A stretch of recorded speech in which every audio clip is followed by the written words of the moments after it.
ماشومانو ته به حسب سابق اعوذ بالله بسم الله په یو سا باندې ویلی شي. هدایت ما څه بیان کړو، اوس به سبق وایو. ښه، سبق نمبر 14. آزاد وایو. سکون.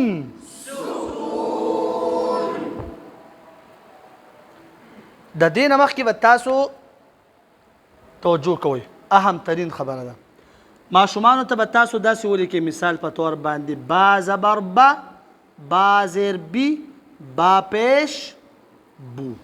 ټیک شو جی؟ چې په با باندې زبر دی دې ته څه نوم وایي؟ متحرک.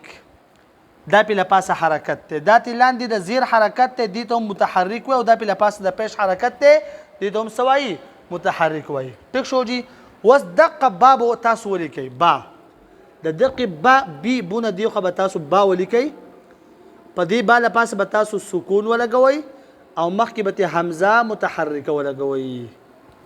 اوس به ماشوم پوه شي چې یاره په دې کې او په دې کې فرق دی. دا متحرک ته ځکه دا زبر دی، دا زیر، دا پیش، او اوس دا نښه بدله شوه.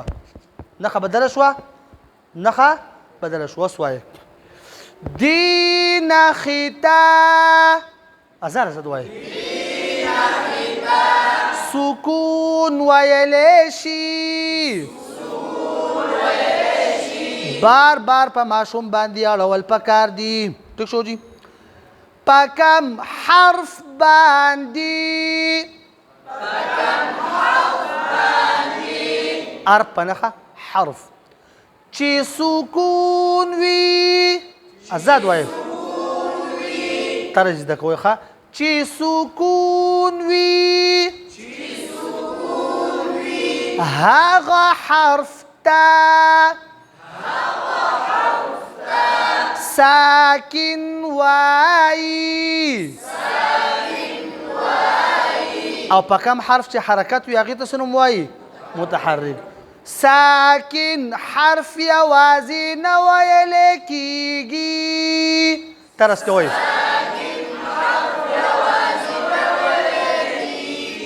طرز برابر نه دی. ساکن حرف یوازې نه ویلی کېږي.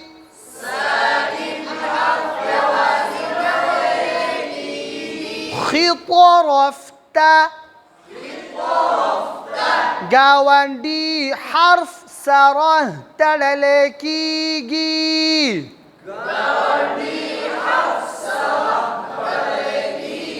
او په یو ځل ویلی کېږي.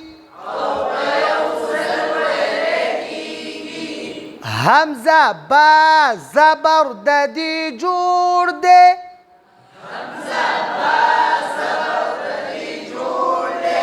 او اب د دې روان دی.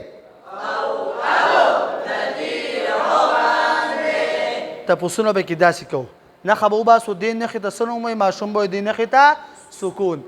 بیا به دا ووایو چې په کم حرف باندې سکون وي هغې حرف ته څه نوم وایي؟ هغه به وایي چې په کم حرف باندې چې سکون وي هغه حرف ته ساکن وایي. بیا ساکن حرف به څنګه ویلی کېږي؟ هغه به وایي چې ساکن حرف یوازې نه ویلی کېږي. خطرفته ګاونډي حرف سره تړلی کېږي او په یو ځل ویلی کېږي. جوړ روانې څنګه دي؟ حمزه با زبر د دې جوړ دی او اب د دې روان دی. لیکن تاسو ته ما غواړم په اوله کې دا عرض وکړو چې سبق ابتدا به د دې نه کوئ چې اول به ماشوم ته متحرک با ولیکئ، د هغې نه وروسته ورته بیا ساکن ولیکئ.